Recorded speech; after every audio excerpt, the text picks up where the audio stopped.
কলকাতা উত্তরে ভোটের আগে তৃণমূলে ফের ছবি বিতর্ক। সুদীপ বন্দ্যোপাধ্যায় প্রচার পুস্তিকায় অভিষেক বন্দ্যোপাধ্যায়ের ছবি নেই। সরব হয়েছেন ৪৯ নম্বর ওয়ার্ডের তৃণমূল কাউন্সিলর। প্রচার পুস্তিকায় অভিষেক বন্দ্যোপাধ্যায়ের ছবি থাকা উচিত ছিল, এটা সংশোধন করে নিলে ভালো হতো। সরব তৃণমূল কাউন্সিলর মোনালিসা বন্দ্যোপাধ্যায়। প্রচার পুস্তিকায় কি আছে দেখিনি, আমি তো জানি অভিষেক বন্দ্যোপাধ্যায়ের ছবি রয়েছে, মন্তব্য করেছেন সুদীপ বন্দ্যোপাধ্যায়।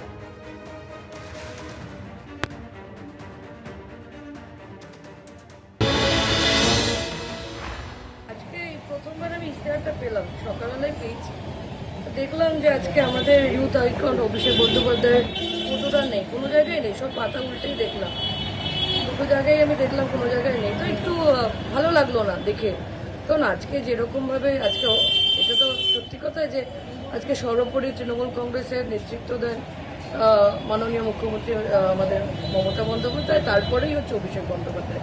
তার ছবি না দেখে আমার মনে হলো এটা একটু কারেকশন করলে বেটার হতো। আমি যদি থাকতাম, সামনে থাকলে নিশ্চয়ই বলতাম যে অভিষেকের ফটো দেওয়া উচিত ছিল, কারণ এখানে অনেক যারা যুবরা আছে তারা কিন্তু অভিষেক দাকে দেখে অনেকটা ইন্সপায়ার্ড হয়, একটা ইয়াং জেনারেশন খুব ইন্সপায়ার্ড হয়, ভোটাররা ইন্সপায়ার্ড হয়। আমার ওনার ফটোটা না দেখলে কিন্তু মনে হয় একটু প্রবলেম হচ্ছে।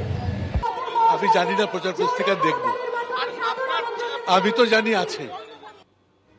তবে ছবি বিতর্ক তৃণমূলে প্রথম নয়। এর আগে গত বছরের নভেম্বর মাসে নেতাজি ইন্ডোরে তৃণমূলের যে মেগা কর্মসূচির মঞ্চ ছিল সেটা ছিল মমতাময়। মঞ্চে ছিল না অভিষেক বন্দ্যোপাধ্যায়ের কোনো ছবি, আর যা নিয়ে বিস্ফোরক ইঙ্গিত করেছিলেন কুণাল ঘোষ।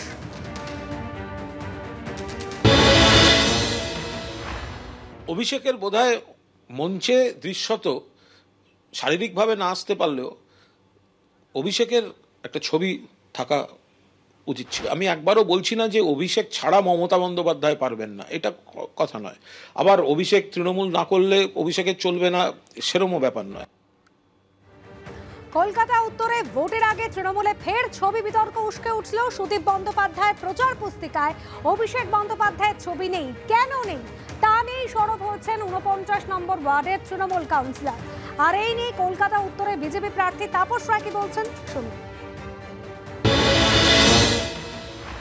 এটা ঘটনা অভিষেককে মোটেই পছন্দ করে না, এবং অভিষেক যে বিরোধী যে একটা শক্তি দলে কাজ করে সবসময় তার নেতৃত্বে সুদীপ ব্যানার্জি। উনি মমতা ব্যানার্জি সম্বন্ধে কি মনে করেন, কি বলেছিলেন সেটা দেখুন না, অভিষেক বলে কি হবে।